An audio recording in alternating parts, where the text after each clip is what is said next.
Boa tarde, pessoas. Boa tarde. Hoje a gente vem aqui para fazer uma live com um amigo que eu gosto muito, uma pessoa fantástica, uma pessoa gente boa pra caramba. Eu conheço o André há 25, 26 anos. E posso te dizer que é uma das pessoas mais positivas, mais gente boa que você possa conhecer. A marido da minha amiga Adriana, a mulher dele foi minha colega de faculdade, formado pela UFRJ, pós-graduado, mestrado e todas as coisas mais. E hoje a gente vem aqui para fazer uma live com ele sobre a questão da educação física, da carreira de profissional de educação física e além da carreira do profissional de educação física, a questão também de como é a educação física no Enem. A gente sabe que no Enem a educação física ela se porta com as práticas corporais, autonomia, com o padrão estético contemporâneo, a questão dos esportes, a questão do esporte como exercício físico e saúde. Então o Enem tem essa proposta dentro de uma perspectiva bastante coerente, que é a questão da educação física e do ensino da educação física. Então é em cima disso que eu convidei o André. E sem contar que o André também é nosso colega da educação de surdos e mudos. Então, por conta até de no Enem de 2017 nós termos como tema de redação a educação de surdos e mudos, é interessante também a gente perceber de que maneira se comportam, de que maneira são colocados, e é isso que daqui a pouco a gente vai começar a conversar com o André. Como eu marquei com ele às 4 horas, garanto a vocês que às 16 horas ele estará online para a gente bater papo, para a gente conversar, para a gente ter uma noção do que está se passando aí nesse universo da educação física. Enquanto isso, oizinho, Lituânia, que linda! Oizinho, Guilherme, meu amor, você anda por São Paulo, né? Você não anda por São Paulo? Eu acho que você anda por São Paulo. Você anda por São Paulo e tem alguém ali no meio do caminho que pelo nome, pelo link, eu não tô sabendo quem é, mas tem uma Aninha ali perdida. Então, as pessoas que vão chegar, as pessoas que estão chegando, sejam muito bem-vindas. Muito obrigada pela sua audiência. E vamos aguardar um pouquinho o nosso convidado de hoje. Nosso convidado de hoje tem muita coisa a acrescentar.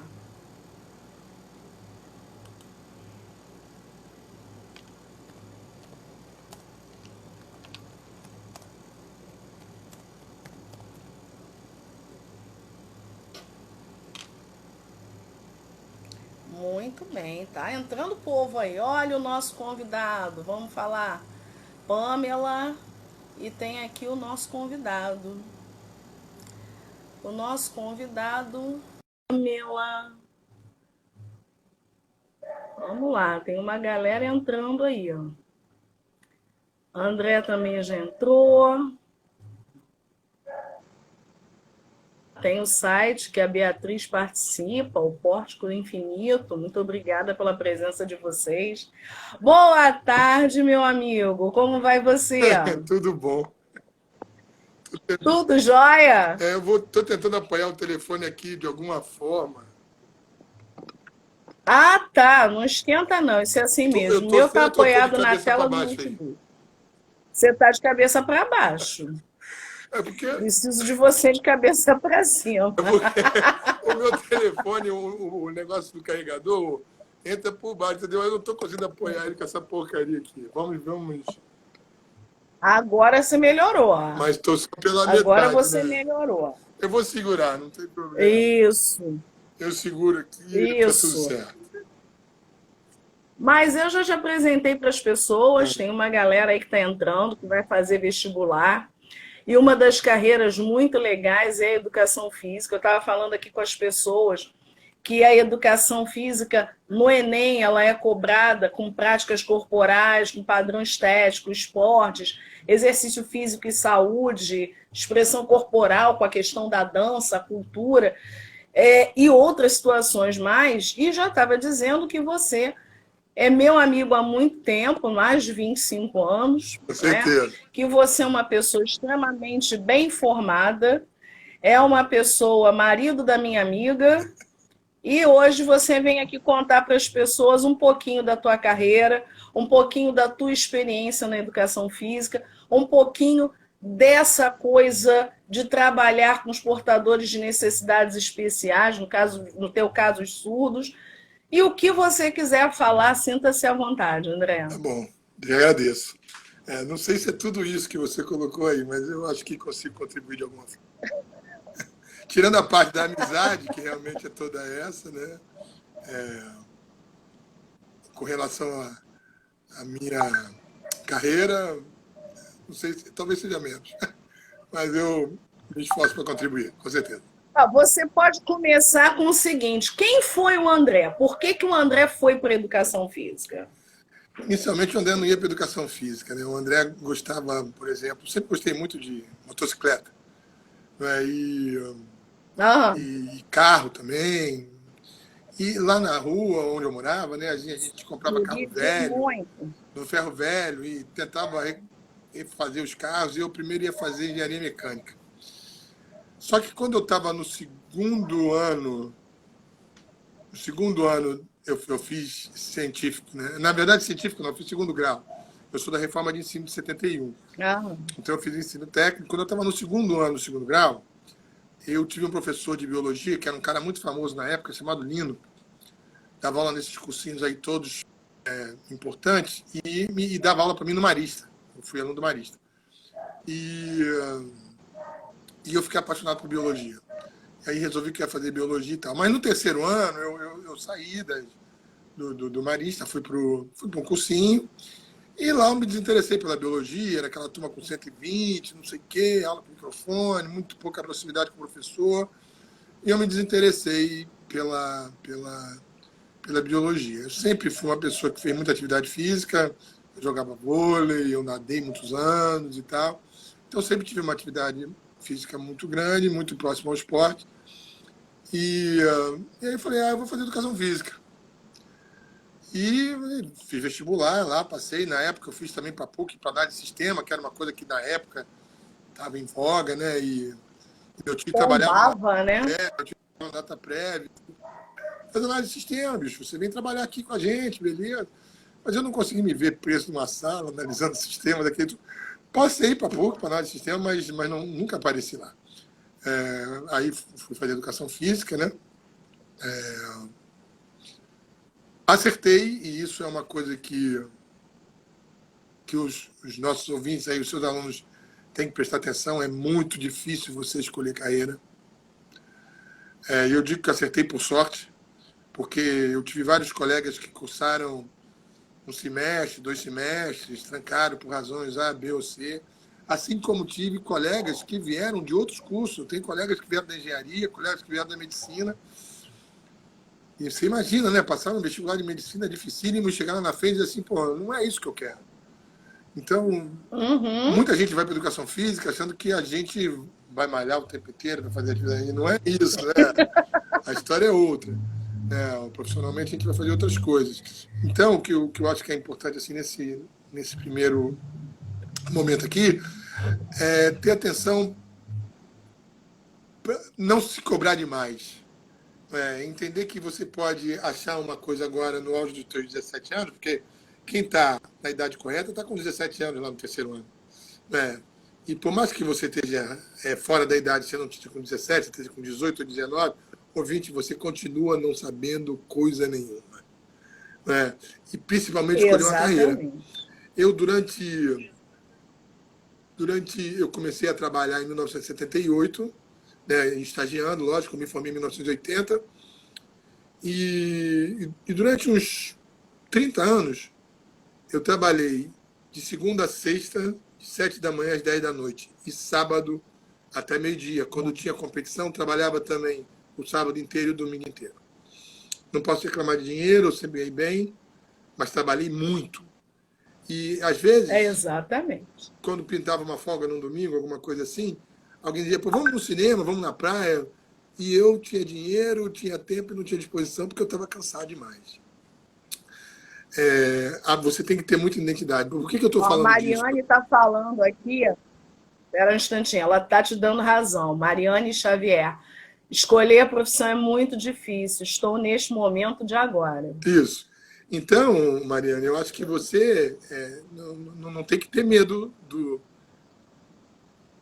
de uma possibilidade de fracasso ou de insucesso. Tipo assim, eu acho que você tem que vai naquilo que mais o teu coração pede, porque, como eu estava falando, 10 horas da noite todo dia.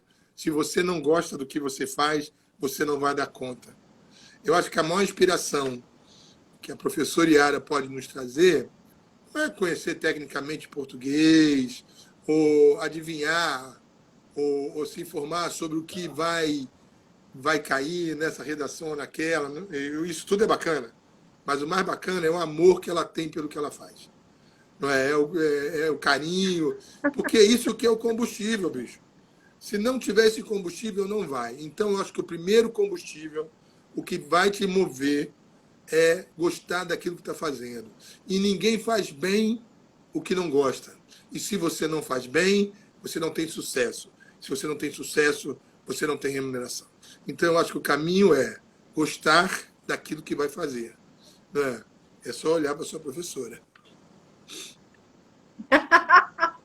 Eu gosto. Eu gosto muito do que eu faço, sim. Por que até você hoje está aqui como meu convidado, né? Era mais prático eu ir aí no Catete fazer uma visita.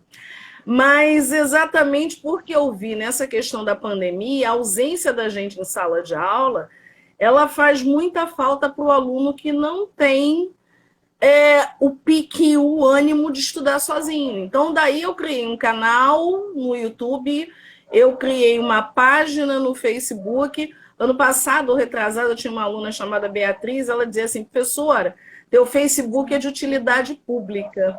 E eu dizia assim, bom, legal, muito bom. Aí eu comecei a ver que a professora estava mais dentro do Facebook do que a Yara.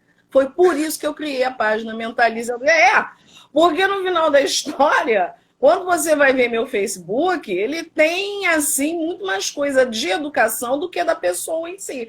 Aí eu criei a página Mentaliza Luz Azul, com essa necessidade da aula em casa, montar essas aulas online, etc, etc. Até o Estado está te exigindo isso. Eu fui enveredando, então fui fazendo cursos. Nesses 2 meses de quarentena, eu já fiz curso que eu nem imaginava fazer. Se eu não estivesse na quarentena, eu não faria. Então, eu acho que o legal é exatamente o que você diz. É você fazer a coisa porque você ama o que você faz. Então, quando eu tenho você como referência, como eu já convidei outras pessoas que também vão participar aqui dessa coisa, eu não sei se vai gravar live, que aí já é um problema entre mim e a tecnologia.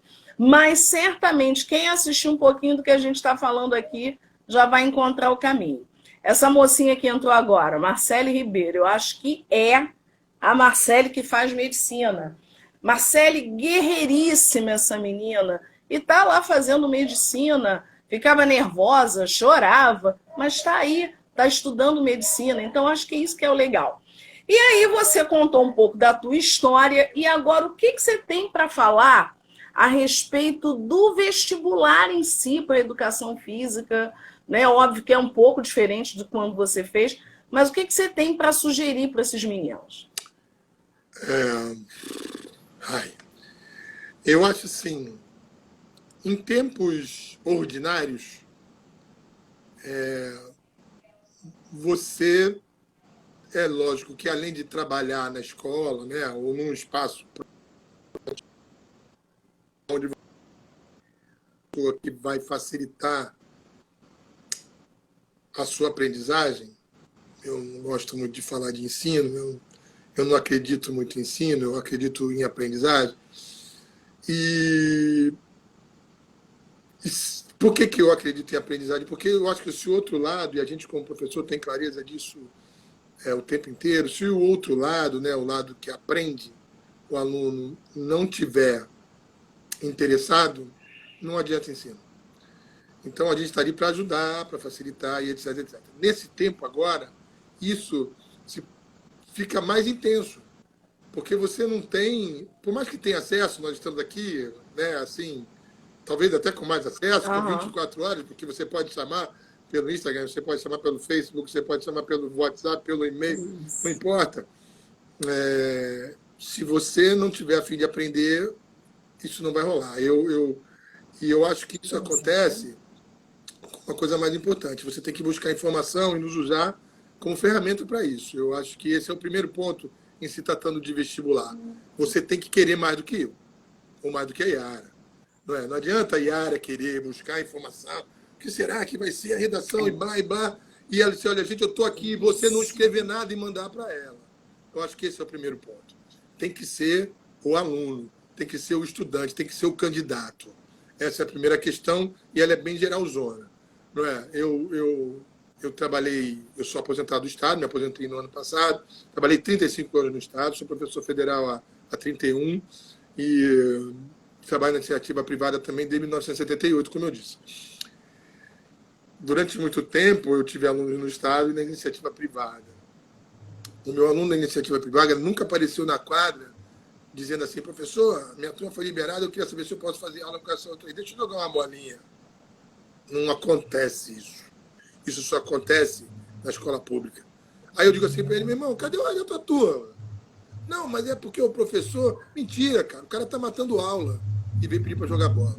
A chance é zero comigo de participar da aula e me aborrece, porque as pessoas não estão entendendo o papel da escola. Os colegas que trabalhavam comigo no Estado eram os mesmos que trabalhavam comigo na rede privada. Por que o resultado é diferente? A aula é a mesma, mas o meu aluno particular não mata a aula. E o aluno privado matava. Ou o aluno do público Sim. matava, do privado não matava. Então, acho que essa é a primeira coisa que a gente tem que ter na cabeça. Com relação à educação física, na minha época era um vestibular muito difícil. Não é?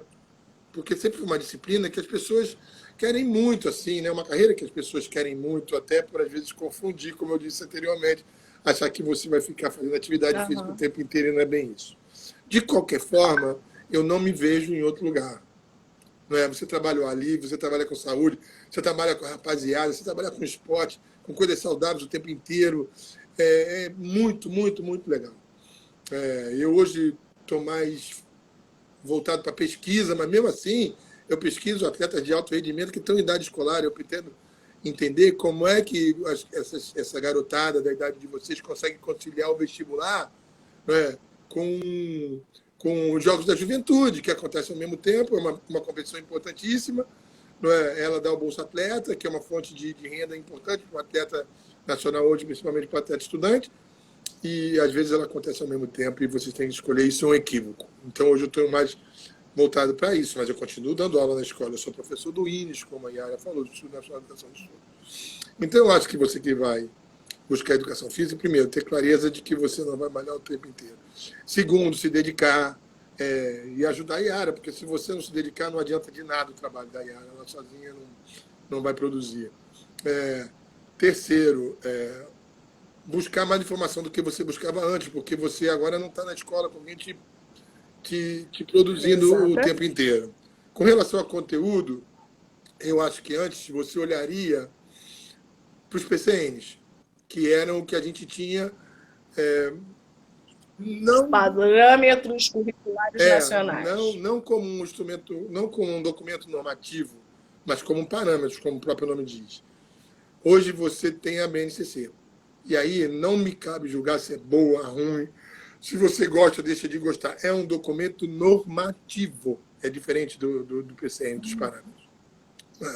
E lá ele diz o que a educação física tem que fazer na educação infantil, no primeiro segmento, na primeira fase do fundamental, na segunda fase do fundamental, e no ensino médio, ela é bem aberta.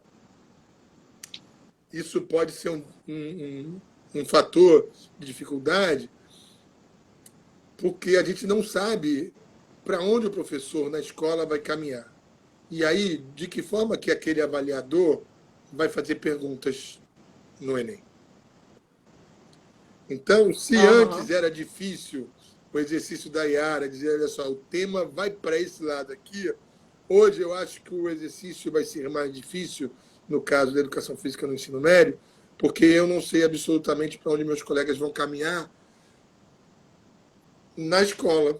Porque cada um pode andar para um lado, porque hoje são trilhas e pode ser até que vocês, estudantes, não escolham a trilha que tem educação física. E ela depois vai aparecer lá no Enem. Sim, Eu olharia sim. para o senso Até comum, por Yara. conta do momento. Eu Oi? olharia para o senso comum. Até por conta do momento que a gente está vivendo, essa questão de pandemia, a temática deve vir em cima dessa questão da limpeza, do asseio, de como você se comportar em sociedade, que é uma vertente da tua disciplina, da educação física. Eu, logo no início, eu disse a eles aqui quais eram as propostas e as habilidades cobradas da educação física no Enem. Então, quando a gente fala dessas habilidades que são cobradas, como esporte, lazer, a questão do exercício físico e saúde, o condicionamento, os esforços físicos, isso é predominante. Então, se isso é uma coisa predominante, essa coisa de agora a gente ter um mandatário da nação liberando, dando como atividade essencial academias de ginástica, salões de beleza, barbearia, isso tudo é algo que chama atenção para a tua galera. Então, é a possibilidade de temática de redação. Não deixa de ser. Sim, e eu acho que tem uma outra coisa que a gente tem que assim, mais especificamente com relação à educação física, ou não educação, é atividade, vamos dizer assim. Todos deveriam ter, alguns têm, outros não, uma rotina de atividade física, e aí não importa qual é, pode ser aquela caminhada básica, como pode ser uma relação mais pesada que você faz institucionalmente numa academia ou num outro espaço, num clube, sei lá. Os que não tinham dor de corno porque não tinham. Diz assim, pô, eu tenho que ter, mas aí não faz, uns pedalam, outros caminham, por aí vai. Hoje, a gente está dentro de casa. Quando a gente anda um pouquinho na rua, né, eu às vezes vou no supermercado e tal, eu moro perto da praia, eu vejo algumas pessoas caminhando, mas é nada comparado ao que eu via antes. Né? Então, eu acho que uma coisa que a gente tem que ter atenção é o seguinte, o quanto que o nosso corpo muda a partir da falta de atividade. Eu acho que isso, bom, em algum momento vai eu aparecer. sou testemunho. Se você quiser, eu te dou o testemunho. Você sabe que eu e mamãe somos pessoas que fazem hidroginástica. Né? Os meus alunos sabem disso. Eu te digo com sinceridade. Ontem eu fui fazer compra, aí trouxe 2 caixas de leite, trouxe garrafas de água, não sei, dei um jeito na coluna que eu tô assim manifestada numa preta velha eterna. Tá difícil dela jogar meu corpo para trás. Então, eu já sei o que faz falta. Hoje seria dia de estar na hidroginástica e nós não estamos. Então, nós estamos sentindo muitas dores. Eu tenho problema seríssimo de ombro. Por quê? Você escreve com essa mão e esse ombro que se arrebenta. Então, isso tudo, querendo ou não, faz parte da educação física. Não que eu ame a academia, mas que faz parte da educação física e me dá um condicionamento físico muito melhor. Então, o que eu faço? Eu peguei garrafinhas de Gatorade, enchi de água, aí de manhã eu fico levantando esse negócio para não travar de vez, entendeu? É por aí a situação. Eu acho que tem muita gente que está se virando assim. Por exemplo, a minha filha mais nova tem 13 anos, a Betinha, e ela segue umas pessoas, eu acho que até aqui pelo Instagram, que eu não tenho costume de usar, não sei como é que funciona direito, mas ela segue umas pessoas aqui que todo dia ela faz uma atividade aqui de 40 minutos aí, que uma pessoa oferece aqui, e ela ama, assim, e tal. Não é? Eu tenho uma outra amiga, que é amiga comum, a Yara, a Cristina, uma professora de educação física também, que todo dia nadava 2.000 metros. E ficou tão ruim com essa coisa da pandemia, de não poder sair, que pediu autorização ao médico. Isso. E perto da casa dela tem as bicicletas do Itaú, ela pega uma bicicleta todo dia, pedala 55 minutos, já que ela não pode nadar, de máscara, sozinha, longe de todo mundo. Ela mora na cidade nova, nunca tem ninguém ali, porque ali se não tem a prefeitura funcionando ali, não tem ninguém, isso não está funcionando. Então ela pedala por ali 55 minutos por dia, porque ela falou, eu estava sentindo muita falta, uma coisa enlouquecedora. Então, eu acho que isso é um tema fora de discussão, tanto para a redação, como especificamente das perguntas que podem cair sobre educação física. Não é? A falta que faz a atividade física, o hábito que você cria de ter atividade física, e por aí vai isso.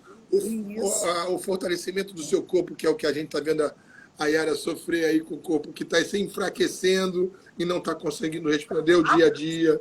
Não é? Tá, eu tô com 49, imagine mamãe com 85. É verdade. Você imagina. Por mais inteira que a mamãe seja, né? Porque Dói a mamãe muito inteiraça, mas o corpo sente em qualquer idade. Em qualquer idade, o corpo que está em atividade, ele vai reclamar da falta da atividade, com certeza. Ainda bem que reclama, né? Ainda bem que reclama. Ó, aqui tem um comentário, acho que é Demétrio, professor de Sociologia lá do Colégio do Estado. Também faço hidro e estou sentindo muita falta em todos os sentidos. Então, realmente faz, porque isso anima o corpo da gente e estas são questões ocasionadas por conta dessa coisa da pandemia e podem vir a surgir como uma questão de Enem. André, eu acho que você está gostando da live, da coisa em si? Eu gosto da conversa. Para quem não tinha Instagram e fez por minha causa. Eu gosto de conversar, né, Yara? Assim, eu sei que você gosta de conversar. Eu gosto de educação física, eu gosto de você. Então, as coisas não fáceis. Muito obrigada. Muito obrigada. Olha só. Então, agora vamos para uma outra caminhada nessa história toda. Você e a educação de surdos, como é que funciona isso? Até porque, em 2017, o Enem teve como temática de redação a educação de surdos. E a gente teve no curso Atividade, onde eu trabalho em Bangu, uma das notas 1000 do Enem foi aluna da gente, a Beatriz, não vou me lembrar o sobrenome agora, mas foi a Beatriz, ela foi nota 1000. O tema de redação era o seguinte: educação de surdos no Brasil. Pela Constituição Brasileira, Carta Magna do país, o acesso à saúde, à educação, à segurança são direitos invioláveis. Assim, todos os cidadãos, a partir dos 5 anos de idade, devem frequentar a escola. A escola brasileira, porém, apresenta algumas limitações. Você, com vasta experiência, pode nos falar da realidade da educação de surdos. Então, eles queriam que se falasse da educação de surdos. Como é que você enxerga isso, não como funcionário da escola X ou Y? Isso, Beatriz Albino, Matheus Garcia está falando aqui. Boa tarde, Mateuzinho. Então, olha só, como é que você, enquanto profissional que lida diretamente com eles, enxerga esses meninos inseridos em educação e como é que você vê essa educação para esses portadores de necessidades especiais? Tá, eu vou demorar um pouco, eu acho. À vontade, você tem 35 minutos. Não é assim, tem que responder as pessoas, né? Você também tem que ir perguntando, porque eu não consigo acompanhar as perguntas aqui. Você tem mais habilidade, aí já vai ter que me balizando. Eu vou te condicionando, vou falando. Assim, vou falando a respeito. Tua mulher está aqui no Instagram babando. Minhas filhas também estão. Tua mulher está aqui no Instagram babando. Minhas filhas estão assistindo também. Elas estão dando um apoio aí na live. Aí, o que... Bom, a minha mãe era professora do INDES, né? E se você tiver no hall de entrada lá do INDES, lá tem as turmas que se formaram lá, de normal, no caso da minha mãe, né? Minha mãe era da turma de 55, que formou em 55, lá no normal. E naquela época não tinha concurso público, né? Você se formava, o diretor chamava você e disse: olha, você vai dar aula em tal lugar. E ela inclusive deu aula. Minha mãe deu aula na classe especial da fábrica Bangu, de tecido, não é isso? Que hoje é o shopping. Isso, lá isso. Uma classe especial, hoje onde é o shopping Bangu. Lá tinha uma classe especial. Perfeito, pessoal de Bangu. E minha mãe deu aula lá durante algum tempo. Eu não sei dizer quanto tempo, mas a fábrica Bangu tinha uma classe especial para crianças surdas e minha mãe foi designada para dar aula lá. Bom, então ali no hall de entrada tem a minha mãe na turma de 55, a minha irmã na turma de 81, que é professora de História, e eu na turma de 82. A primeira convidada, inclusive, foi ela. Primeira pessoa que eu convidei foi ela, mas ela está com problemas lá de aparelho, não pôde aparecer aqui no O canal. telefone dela não dá voz para live, uma coisa dela. Nem vídeo a gente É, faz é, com ela, a gente é, só faz é sim, voz. Aí, isso. então ali no hall tem eu, minha mãe e minha irmã. A minha mãe com normal e a minha irmã com especialização. O INE tinha uma especialização para educação da pessoa surda. Aí eu fiz esse curso em 82 e naquele tempo a gente olhava para a educação da pessoa surda como uma vertente oralizante. Depois a gente passou a olhar como comunicação total e atualmente a gente fala em bilinguismo, ou seja, os nossos alunos aprendem tanto Libras quanto português. Né? Os alunos do Aham. INE são bilíngues, né, em Libras e português. Evidentemente, o usuário, eles são L1, a língua mãe deles é Libras, eles são mais fluentes em Libras do que são em português, mas todos têm habilidade em ambas as línguas. Então, essa é uma questão que a Aham. gente tem que considerar hoje na educação da pessoa surda, que eles são ou deveriam ser bilíngues. Né? Os do INES, com certeza, são. O INES, outra questão que eu tenho que deixar claro aqui, o INES é uma escola especial. Nós não trabalhávamos com inclusão. Eu nunca me vi como um profissional da inclusão. Eu tinha aluno surdo, ponto final. Fui especializado para trabalhar com surdo, sou falante de Libras, é lógico que eu sou um falante L2, Libra para mim, né? Talvez até L3, eu acho que meu inglês é melhor do que Libras, mas assim, eu sou um usuário de Libras, eu dou aula no INES em Libras. Não é? E os meus colegas professores no INES Uhum. também dão aulas em Libras. Né? É, mas essa coisa muda de um tempo para cá, porque a medicina é pródiga em avanços, graças a Deus, e foi dando conta de salvar uma série de crianças que não passariam pela seleção natural. Eu, por exemplo, sou um bebê de seleção natural, eu nasci em casa. Se tivesse um problema, eu não vingaria. As minhas filhas já são da Exatamente. tecnologia. Não é? São crianças que tiveram um Isso. acompanhamento durante toda a gravidez, Pré-natal. pré-natal, não sei o quê. Aí está tendo problema aqui, a placenta descolou, aí toma tal remédio, aí faz exame toda semana. E se não tivesse isso, a gente não teria tido nenhuma das duas, porque a Adriana teve problema tanto na gravidez de uma como na de outra. Então, hoje, a medicina dá conta de que essas crianças nasçam, mas elas nascem com outros problemas para além da surdez. Então, a gente tem um universo hoje de muita gente com Down, surdez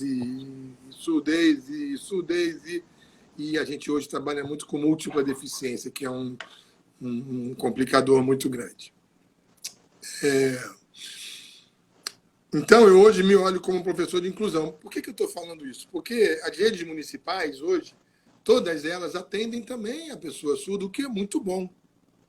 Por que é muito bom? O INES só tem no Rio de Janeiro, não tem outro no Brasil inteiro. É, Não tem outro. Não é tem uma outro. Pode verdade. ser que existam outras escolas especiais, existem com certeza, aí ao longo de todo o Brasil. Mas são poucas. E a maioria delas é privada. Né? Você precisa pagar. Não é? E nem sempre a nossa clientela tem possibilidade financeira para tal. Então é muito bom que esse aluno meu que morava, por exemplo, lá em Seropédica e tinha que acordar 4 horas da manhã para as 7 estar no INES, hoje ele tem escola em Seropédica. Nossa. Né? Hoje ele tem escola em Seropédica. Mas que é uma escola inclusiva. E ela funciona um pouco diferente do que a gente funciona, porque, como eu falei anteriormente, nós somos especializados em educação da pessoa surda. Mesmo aqueles que não são, que hoje os concursos não pedem especialização, então os colegas que entram no Instituto entram sem especialização, na maioria dos casos, mas ao longo do trajeto dentro do INES, eles se especializam. A primeira coisa que o INES faz é dar um curso de Libras para todos eles, para que eles comecem a atuar com o mínimo de Libras possível. Então, eu acho que Aham. essas duas coisas são importantes. Primeiro, o INES é uma escola especial, vai funcionar diferente da escola inclusiva. Não é? A outra coisa é, você hoje não tem mais aquele surdo, ou tem poucos surdos afortunados que são só surdos. Né? A maioria dos casos de surdez hoje vem associada a outros problemas, outras comorbidades. isso vai tornando a questão bem mais difícil. Então, tudo isso é latente. Agora, tirando isso, se você tivesse uma pessoa, o surdo que é só surdo, ele, para mim, não tem nenhuma diferença para o ouvinte. O que muda é a minha forma de comunicação. Se eu for convidado para dar aula na Inglaterra, eu vou chegar lá e vou dar aula em inglês. Na França, em francês, né? E por aí vai. No Índice, eu dou aula em Libras. O meu aluno não tem nenhuma questão outra que não seja a surdez.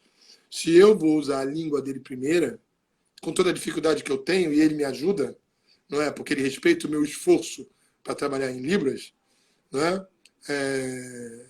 Ele vai aprender como aprende o meu aluno ouvinte, sem a menor diferença. Agora, depende da minha habilidade em me fazer entender em Libras.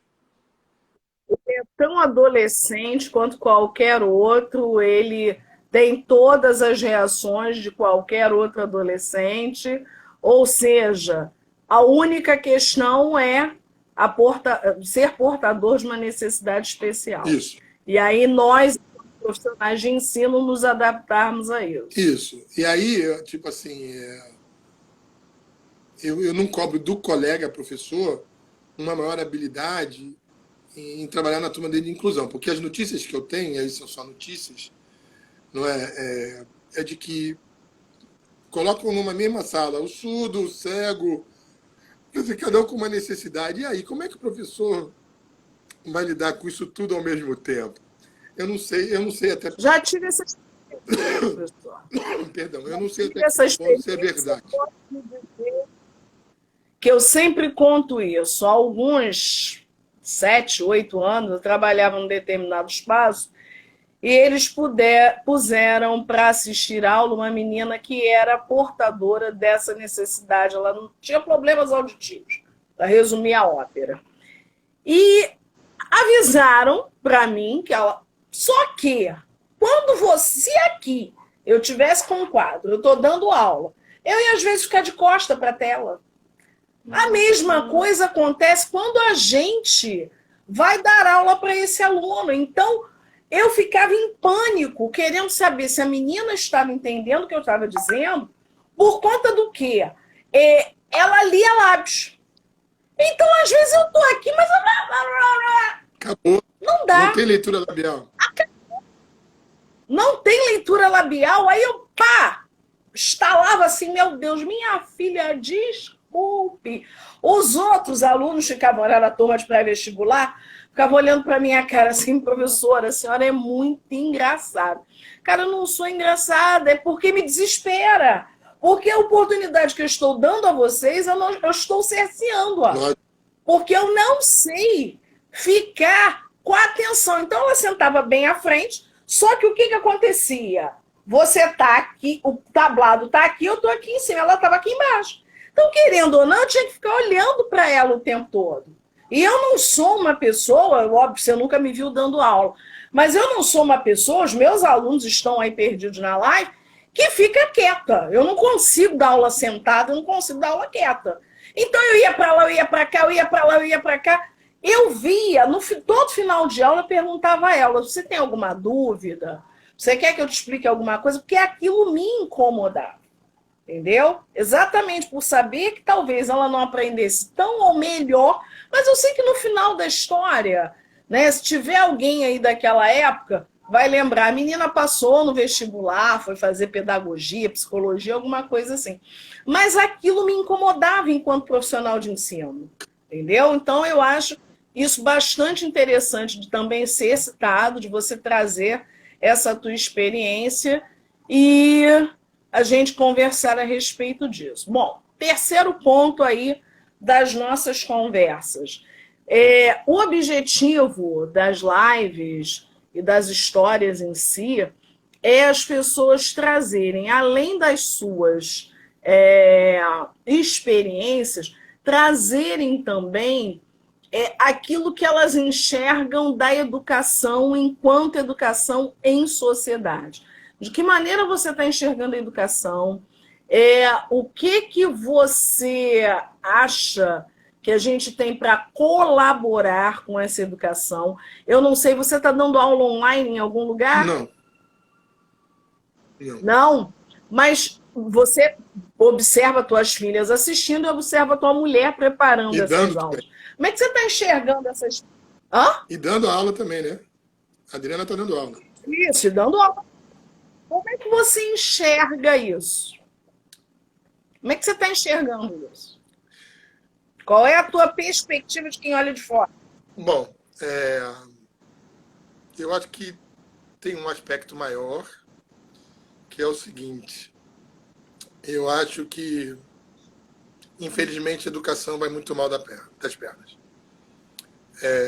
Como eu já falei, eu me aposentei no Estado depois de dar aula há 35 anos.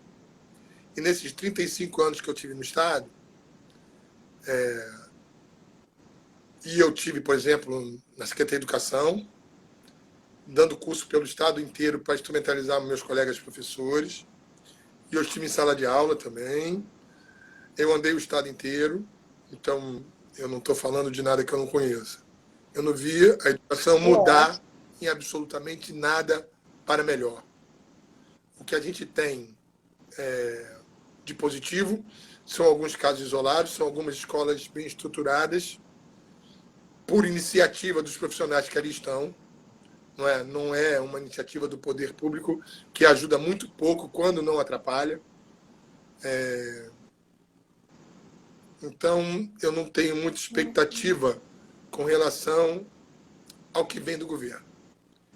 E olha que, se você olhar aí, a gente já teve, assim, o único projeto de governo que eu me lembro de ter participado e que é de relevância à educação são os programas especiais de educação do governo Brizola.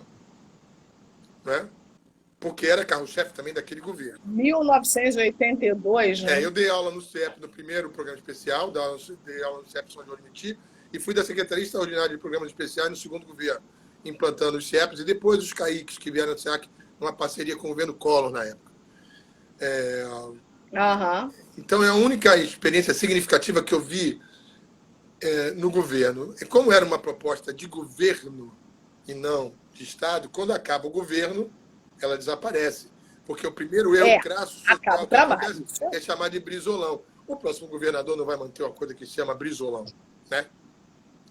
E foi embora. Então, eu acho que nesse aspecto a gente vai muito mal das pernas.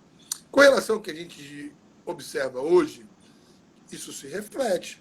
Nós temos problemas sociais graves que se refletem na nossa clientela. E quando eu não posso comparar com as minhas filhas. Aqui em casa, por exemplo, às vezes de manhã eu tenho Helena e Betina tendo aula com vídeo e voz, Adriana dando aula com vídeo e voz, e eu, de repente, usando Netflix. Se você não tiver uma internet poderosa, não rola. Não rola. Cai tudo. Não rola. É mesmo. 3 pessoas com vídeo e voz e mais Netflix. Não é? Então, o outro lado, a escola, não tem essa questão que a gente vê na escola pública de que o meu aluno não tem acesso. Problema, o aluno tem acesso. E a escola está dando aula. A Betina tem aula a manhã inteira. A Helena, não sei porque está no último ano, tem menos aula, está numa fase mais de preparar o trabalho dela final para apresentar isso e se formar agora no meio do ano e tal. Tem uma carga, mas a Betina tem aula a manhã inteira e passa a tarde toda fazendo trabalho, blá, blá, blá, blá. Então, se perguntar para mim se é diferente do presencial, eu vou dizer que obrigatoriamente tem que ser diferente do presencial. Obriga outras metodologias da nossa parte, professor, obriga outras coisas por parte dos alunos também. Aqui eu não tenho problema, porque o que eu falei aqui no começo, depende do aluno, é mantra aqui em casa. Eu digo para elas o seguinte: vocês gostam da vida que tem? Então vão ter que ralar para manter o que tem. Porque vocês têm o que tem? Porque os seus pais são profissionais, professores. Nós somos médicos, engenheiros, com salários fenomenais. Somos professores, mas somos professores que demos certo por conta de trabalhar seriamente e com uma certa abnegação. E se você não for tão bom quanto nós somos, você vai passar de cavalo para burro, porque não tem herança. Não tem herança. O caminho bicho, não tem herança. A gente tem esse apartamento que a gente mora e acabou. Né? Viaja todo ano com o dinheiro do salário do professor. Não é? compra roupa essa, aquela com dinheiro, tem internet boa, com dinheiro do salário do professor, blá. Só que esse dinheiro vai embora junto comigo, Adriano. E se você não for, pelo menos do mesmo tamanho que nós somos, você vai passar de cavalo para burro. O caminho aqui foi educação. Né? Não só aqui em casa, por exemplo. O meu tio foi presidente do Banco Interunion, por exemplo, da massa falida do Banco Interunion, presidente da Previdata. Não é? Mas morava em Marechal Hermes e quando fez o curso técnico de contabilidade, minha avó não tinha dinheiro para pagar o trem. Tinha que pular o muro da estação. Não é? E chega presidente de banco. Com estudo só. Seu tchau. Sem contato, sem não sei o quê, sem nada. Trabalho. Estudo e trabalho. Então, o caminho é esse. E minhas filhas estão orientadas nesse sentido. Então, eu não tenho problema com a escola. O cara topa elas aqui de trabalho, elas trabalham, fazem lá as coisas que... A única coisa que eu digo é, se precisar de alguma coisa, pede ajuda. Se eu não entender, a gente vai procurar um professor particular para te ajudar. Ponto. Eu não passo disso, é só isso que eu faço. Então... Estão fazendo uma pergunta aqui para você. Peraí, deve ser algum Rodrigo. Que mudou? Estão perguntando. Do governo Brizola para cá. É porque os outros governos não tiveram como carro-chefe a educação. No governo do Brizola, o carro-chefe era a educação. O primeiro governo do Brizola fez 500 CIEPs em 4 anos. Vocês são alunos do Estado. Pelo que a Yara aposta, vejo que a escola de vocês é uma escola muito bem administrada. Não é? Mas não sei se a escola do lado é tão bem administrada assim. Eu não sei se vocês vieram de escolas do município que são boas. Por exemplo, eu durante muitos anos dei aula para o primeiro ano do ensino médio no Estado. Eu tenho um aluno que não sabia ler. Veio do município com aprovação automática, não sabe ler. A Yara pode falar disso muito melhor. Permanece até hoje. É um hoje. analfabeto funcional. Lê e não entende o que leu. Entendeu? Isso. A ponto, por exemplo, eu tive um tempo que eu estava sem quadra para dar aula na quadra. Eu não gosto de dar aula teórica, detesto. Eu acho que a educação física se faz na quadra. Né? No experimento do corpo, eu acredito nisso. Mas a quadra quebrou lá com uma obra que teve do lado e tal. E eu fui trabalhar com filmes, com cinema, voltado para esporte, e depois discutir aquelas questões que estavam aparecendo ali, sobre gênero, sobre raça, sobre uma opção de coisas que aparecem ali que são legais a gente discutir. E eu levava os meus filmes. Eu gosto de filme com legenda. Meus alunos pediam filme que fosse traduzido. Dublado. Eles não conseguem prestar atenção no filme e ler a legenda, cara. Segundo ano do ensino médio. Aí eu digo, meu irmão, você vai se virar. Se você não sabia, você vai aprender agora. Porque não dá para você dizer isso para mim no segundo ano do ensino médio. Não dá. Eu me lembro de você contar isso. Não dá. Eu me lembro. O pau quebra na hora, porque não tem condição. Se você não desenvolveu essa habilidade até agora, você vai desenvolver aqui e agora. E nós vamos discutir o que nós podemos fazer para que você dê conta disso, porque você tem que ler, cara. Não é? Então, essas coisas todas vão por aí. Então, o que mudou é que eu acho que existiu, nos dois governos do Brizola, como carro-chefe, uma atenção grande para a educação e que trouxe alguns problemas para a rede ordinária, vamos dizer assim, porque os CIEPs tinham tudo e a rede ficou sem giz. Naquela época se usava giz, não era quadro banco canetinha, ficou sem giz. E a gente, no segundo programa especial de educação, tinha na Secretaria Especial, no último andar, era um prédio de 6 andares, no 6º andar, um canal de televisão, porque a gente preparava o material, a gente trabalhava com construção do conhecimento, a gente não tinha livro, né? A gente preparava o material e transmitia de lá para os CIEPs. Tá? Então você não vai ver isso em lugar nenhum. Uma proposta é uma abordagem completamente diferente. Eu acho que tem que ter uma atenção grande para... Assim, eu não acredito em político bonzinho. Aí é uma visão pessoal, eu não acredito. Mas, pelo menos nesse caso, o carro-chefe era educação. E eu acho que se você não tem educação... Por exemplo, a gente está vendo essa discussão agora de adia o Enem... Perdão. Adia o Enem, não adia o Enem, porque a distância do aluno do ensino privado para o aluno do ensino público vai aumentar. Não vai aumentar nada. Sabe por causa de quê? Porque o aluno do ensino privado... Ela já existe. Ela vai continuar sendo a mesma. Porque o aluno do ensino privado também está tendo menos do que ele tinha. Talvez ele tenha menos e mais consciência. Como eu falei aqui já anteriormente, um aluno da escola privada nunca matou aula na minha... Me pediu autorização para matar aula na minha quadra. Não é? Porque ele tem um medo danado de perder aquele tipo de vida que ele tinha, ou que ele tem, não é? E passar de cavalo para burro. Porque, por exemplo, ele tem casa de praia em Miami e vai no avião dele com o mordomo. Se você não administrar bem o supermercado Guanabara, isso vai acabar. Supermercado Guanabara vai falir, como faliu o Mariterra, Casa da Banha, que a gente não sabe do que eu estou falando, mas foram outros supermercados enormes que acabaram por má administração. Não é? Então, se você não for um bom administrador, não basta você ser dono do Guanabara. Você tem que ser dono do Guanabara e saber o que você está fazendo, aprender com o seu pai e trazer uma formação técnica junto com isso. Então, eu acho que você tem que estar atento para essas coisas. O que mudou de lá para cá foi que houve menos investimento na educação. Não é? Agora, eu acho que isso acaba não pesando muito naquele aluno que é da escola do Estado, como a Yara estava exemplificando aqui, uma menina, que passa para medicina no FRJ, cara. Essa pessoa trabalhou muito, e ela trabalhou, não é o professor. O professor é só um ajudante, é um coadjuvante, é um auxiliar. Ele não tem como ajudar o aluno que não quer. Não é? E talvez fosse interessante essa pessoa falar do quanto que ela ralou para poder passar nesse vestibular, que é dificílimo, dificílimo. Só não é mais difícil do que passar em peneira de jogador de futebol. Mas isso é outra história, para outro momento. Posso falar bem disso também. Realmente, aí já é a questão dos desportos, né? Não, aí é questão de matemática também, né? Porque de 400 que tentam, só um passa. É muito mais difícil do que o vestibular de medicina. Mas essa é outra discussão, pode ficar para outro momento aí discutir carreiras. Mas no caso da Beatriz, ela hoje faz na medicina, mas a história dela você encontra aí no site, no R7, nos arquivos da Fátima Bernardes. Ela foi, inclusive, entrevistada na TV por conta disso. Os pais profissionais, bem humildes, e ela, né, num momento, já não tinha mais dinheiro para pagar a mensalidade do curso preparatório, e aí ela entra em contato com o dono do curso Atividade, o Márcio dá a ela uma bolsa e ela começa a correr atrás daquilo ali, dificuldade até para passagem em si. E quando ela passa para a medicina, e ela tira esse 1000 na redação, é exatamente o que você diz, é a questão dela mesmo, por ela. Até porque ela já tinha essa experiência, porque na igreja evangélica onde ela congrega ou congregava, não sei, ela era intérprete. Então ela tem essa prática do que é lidar com o surdo-mudo. Então foi o tema da redação que caiu do céu para ela.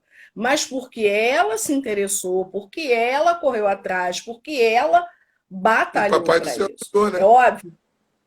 Isso, e Deus ajudou. Botou um tema lá porque que ela foi discursar com maestria, né? Isso, quando o Vitor Miranda ensina a técnica, ela adaptou todo o conhecimento que tinha à técnica que o Vitor ensinou e ela foi à luta. Então, é isso que é importante. Eu acho que, independente de você ser aluno da rede pública, da rede particular, seja lá de onde for, o que tem que acontecer é o que você falou. Eu tenho que correr atrás. Eu tenho que batalhar. A gente põe... Quando eu criei essa página doida lá no Facebook, e eu estou corrigindo redação de quem me manda redação, o objetivo é exatamente esse. Então, eu vou comentar, vou falar, vou fazer. O canal no YouTube é a mesma coisa. Por quê? Eu sei que o cara está cego de pai e mãe. Então, se a gente pode ajudar... mas é verdade, André. A gente parou no momento que era muito início do ano. A gente parou em março. Eu comecei as aulas... Isso. Eu comecei as aulas em fevereiro. Então, o aluno ele não teve um mês de aula, um mês para 2 meses de aula. Ele foi vendido e nós também. Porque a gente passa a ter que ter um jogo de cintura para começar a, por exemplo, trabalhar com essa coisa do online, que não é fácil. Né? Eu hoje de manhã, até porque eu estou na casa da minha mãe, a minha mãe falou isso para mim hoje, se você estivesse na sua casa não tinha esse problema. Para eu gravar o vídeo que eu postei hoje de manhã no canal, foi interessantíssimo, porque eu fui para a varanda, porque você não pode, eu não tenho aqui o que eu tenho na minha casa, então tudo é no improviso. Eu fui para a varanda, gravei tudinho, no final do vídeo começou o cachorro a latir. O que eu tive que fazer? Eu tive que desfazer do vídeo, entrar, fechar o quarto todo e gravar o vídeo para entrar no canal hoje de manhã. Então assumir esse partido com naturalidade, né? Assumir esse notícia. E isso... Vídeo, gente. Mas aí não, eu não gosto de fazer assim. Eu gosto de fazer um negócio num grau de perfeição. Então, o que acontece? Aí você volta, grava tudo de novo. Gravo 4, 5, 6 vezes. A chamada que eu fiz ontem, para dizer que hoje teria live com você, eu acho que eu gravei, porque tinha que ser um vídeo bem curtinho, para entrar em várias redes sociais. Eu gravei umas 6 vezes. A minha gravação é feita no quê? No celular. Eu não tenho tripé, não tenho onde comprar também tripé. Eu não vou ficar andando na rua procurando lugar para comprar tripé para botar celular. O meu tripé, a colega de matemática que fez live comigo no sábado, morreu de rir. É isso aqui, ó. É uma garrafa de água cheia, com a parte de cima, você corta ela aqui no meio e encaixa o celular aqui. Mas isso é o meu tripé. Isso dá para resolver, isso dá para resolver. Tripé dá para resolver. Dá para resolver. Resolve, mas aí livro, bota livro em cima do outro. Mas é um terror, você desfaz, desmonta tudo. Então, essas aulas que a gente tem praticado, elas são bastante complexas também. Porque você acaba tendo que se adaptar a uma realidade que não é a sua, né? Você, por exemplo, em sala de aula, eu encho um quadro e acabou. Aqui não, eu tenho que preparar um PowerPoint, descobri que no PowerPoint eu posso gravar.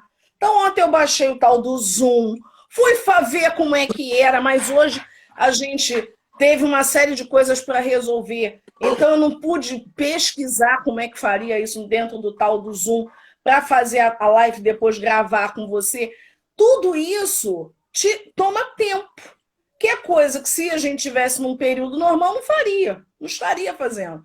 Então, por mais que as coisas tenham o seu lado negativo da força, também tem o lado positivo da força. Olha quanta coisa a gente aprendeu, sabe? Olha quanta coisa a gente está aprendendo, olha quantas possibilidades. Eu, quando falo, né, ou em você ou em outros amigos meus, os alunos, às vezes, eles não têm muita noção. E aí, eu agora estou falando com você, estou te apresentando para as pessoas. Então, as pessoas estão tendo a oportunidade de conhecer um homem super inteligente, de quem eu sou muito fã, né? Então, essas coisas todas, elas não parecem, não, mas elas têm o lado positivo da força, sem ser poliana, né? Assim, olhar tudo pelo lado de poliana, mas tem um lado positivo da força, que é exatamente a gente ter essa possibilidade. André, eu queria que você deixasse suas considerações finais, a gente já está terminando a live. Espero que você tenha gostado, espero que quem assistiu, passou por aqui, tenha gostado de te conhecer, né? Que se você for uma pessoa que queira criar, né, algum tipo de conteúdo, o pessoal te segue aí no Instagram, segue, não é a tua praia, então, assim, né? A ideia de ajudar a quem quer que seja me encanta, né? Mas eu não vou criar canal, não vou nada disso. Agora eu estou à disposição de você, de outros colegas que também têm tido essa iniciativa, né, para trabalhar junto aí. Eu não me incomodo de trabalhar, não é? Mas não quero criar um canal, nem no YouTube, nem aqui. Eu fiz o Instagram para falar com você, para não usar o Instagram. Você fez Instagram por minha causa, né? Pô, pai, me segue lá e tal. Tá bom, vou te seguir. Eu vou tirar o Instagram, mas agora eu já acho que eu vou deixar. Não sei, por enquanto vai ficar aqui. Gente, deixa aí, um dia você usa. Eu também não gostava disso, não. Eles me perguntavam assim, professora, você tem Instagram? Eu falo assim, não me acompanha que eu não sou novela. Esse negócio de seguidor não é para mim. Hoje em dia eu até aceito bem. Tem gente aberta, 900 e poucos seguidores. Vamos deixar aí, vamos ver o que vai acontecer. Aí, para encerrar assim, a minha participação, agradeço imensamente a oportunidade. É muito legal estar aqui. Eu sou professor, eu gosto disso. Eu quero falar de um aluno que eu tive no Instituto. O menino se chama Edmar. Edmar, além de surdo, ele nasceu com um problema nas duas pernas, ele não ficava em pé. Ele passou por várias cirurgias. Hoje, aos 30 anos, Edmar anda de muleta. E assim, com algum esforço. O pai de Edmar era trocador de ônibus e levava o Edmar no colo, vinha de Nilópolis e levava o Edmar para Laranjeiras, no colo. Olha só, vai cair, eu vou abrir uma outra live com você, vai cair essa